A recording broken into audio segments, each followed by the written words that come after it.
नमस्कार मैत्रिणींनो, मी हर्षदा स्वागत करते तुमचं माझ्या चॅनेलवर. आज आपण बघणार आहोत बोटनेक कुर्ती. तर ती 38 साईजची कुर्तीचं कटिंग आज मी दाखवणार आहे. स्क्रीनवर तुमच्या दिलेली आहेत बघा मेजरमेंट सगळे, ते बॉडी मेजरमेंट आहेत. तर याची हाईट आहे 44, तर त्यापेक्षा अस्तर 2 इंच कमी घ्यायचं. याचा फ्रंटचा नेक मी 4.5वर घेणार आहे आणि मुंडा याचा मी 7.25वर घेतो आहे बघा, कारण यांचा आर्महोल राऊंड 18 आहे.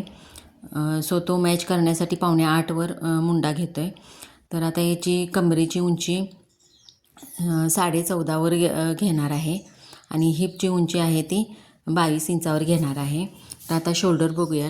शोल्डर यांचं 7.5 घेणार आहे, कारण निम्मी शोल्डर घ्यायला लागते बोटनेकमध्ये. 15ची निम्मी 7.5 आणि गळा रुंदी 4 इंच घेणार आहे आणि उंची मी फ्रंटची 4.5 इंचावर घेतलेली आहे बघा. आणि चेस्टचं माप आहे चेस्टचा चौथा 9.5 इंच, त्याच्यात 1.5 इंच लूजिंग आणि 1.5 इंच मार्जिन घेतलं आहे बघा.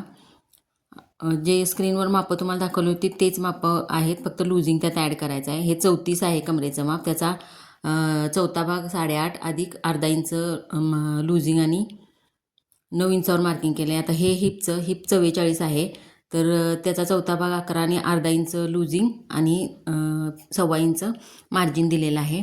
तर हे आपलं झालं. ॲज इट इज खाली पण मार्किंग करून घ्यायचं, जिथं हिपचं जे पूर्ण माप आलेलं आहे ते लूजिंगसहित, आणि स्ट्रेट लाईन करून घ्यायची. हा फ्रंटचा भाग आहे, हा बॅकचा आहे, तर तो व्यवस्थित आधी हांतरून घ्यायचा. मार्किंग करताना कापड हलतं बघा, त्यासाठी ते व्यवस्थित करून घ्यायचं. आता हा फ्रंटचा भाग आहे, त्याच्यापेक्षा बॅकचा पार्ट आपण 1 इंचानं उंच कापावा लागतो. उंची 1 इंचानं वाढवावी लागते. हे बघा 1 इंचानं मी वाढवतो आहे उंची. स्ट्रेट लाईन करून घ्यायची. आणखीन त्याचं अर्धा इंच शोल्डर उतार द्यायचा फ्रंटला आणि बॅकला दोन्हीला पण. हे बघा दाखवलं आहे तुम्हाला स्क्रीनवर असं. आता हा फ्रंटचा आकार, गळ्याचा आकार आहे 4.5वर, बॅकचा काढून घ्यायचा. बॅकचा आपण 3.5 इंचावर ठेवणार आहे. तर त्याचं मार्किंग करून घेऊया. फ्रेंच करून असा आकार देऊन घ्यायचा बोटनेकचा.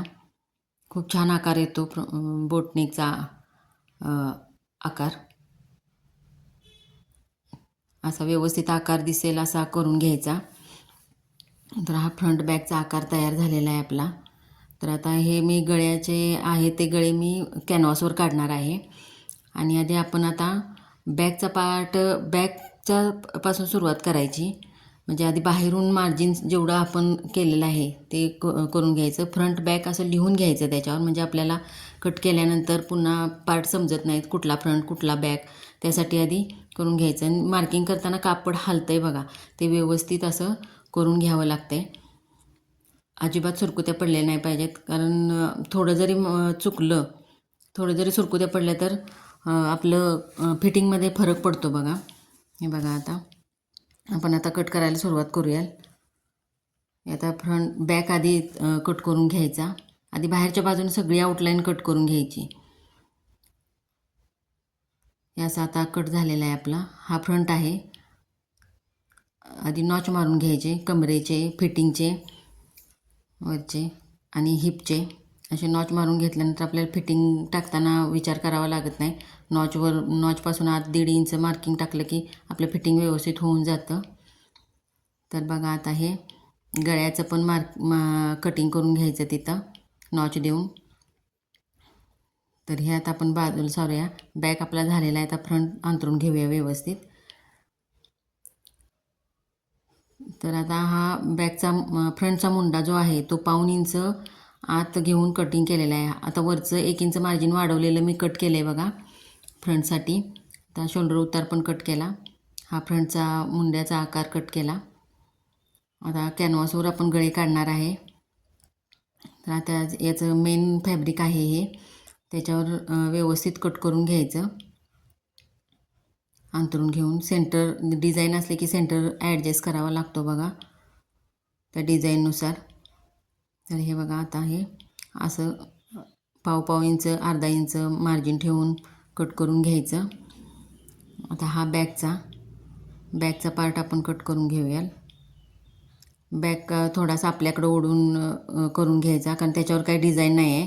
आपल्याला स्लीव्जला कापड आपलं शिल्लक राहतं असं केल्यानंतर. म्हणून आपल्याकडं सरकून कापड घेऊन कट करायचं असं. आता आपण याची स्लीव्ज बघूया. स्लीव्जचा कटिंगचा व्हिडिओ माझा आधीचा अपलोडेड आहे, तो तुम्ही जाऊन बघू शकता. अगदी सेम तशी स्लीव्ज काढतो आहे मी नेहमी. तर बघा इथं 3.5 इंचावर स्लीवचा मुंडा दिलेला आहे आणि आकार द्यायचा असा. खूप छान आणि फिटिंगला चांगली बसते बघा स्लीव्ज ही या मापानं. हाताबरोबर फ्रंट बॅकचा आकार देऊन घ्यायचा. फिटिंगचं मार्किंग टाकायचं, मार्जिन द्यायचं. आर्महोल राऊंड मोजून घ्यायचा आपला बरोबर येतो आहे का. थोडासा लूजच ठेवावं लागतं कारण कुर्ती आहे ही. आता ही आपली स्लीव्ज कटिंग झालेली आहे बघा. आता हे सगळे पार्ट तयार झालेले आहेत. आता आपण कॅनव्हासवर गळे काढूयाल. आता हा फ्रंटचा गळा करतो आहे आपण 4.5वर.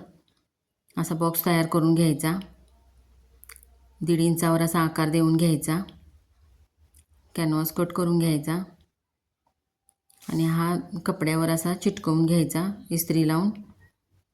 इस्त्री करायची वरून, म्हणजे तो आपल्या मनाने चिकटतो आहे खाली. असे दोन्ही पण तयार करून घ्यायचे. व्हिडिओ पहिल्यांदा बघत असाल तर सबस्क्राईब करा चॅनलला. व्हिडिओ आवडला असेल तर लाईक करा आणि कमेंट ज़रूर करा तुम्हाला आणखीन काय बघायला आवडेल ते. तर आता आपलं हे कटिंग झालेलं आहे सगळं. कुर्तीचं स्टिचिंगचा पार्ट मी पुढच्या व्हिडिओमध्ये दाखवणार आहे, तो व्हिडिओ नक्की बघा तुम्ही. धन्यवाद.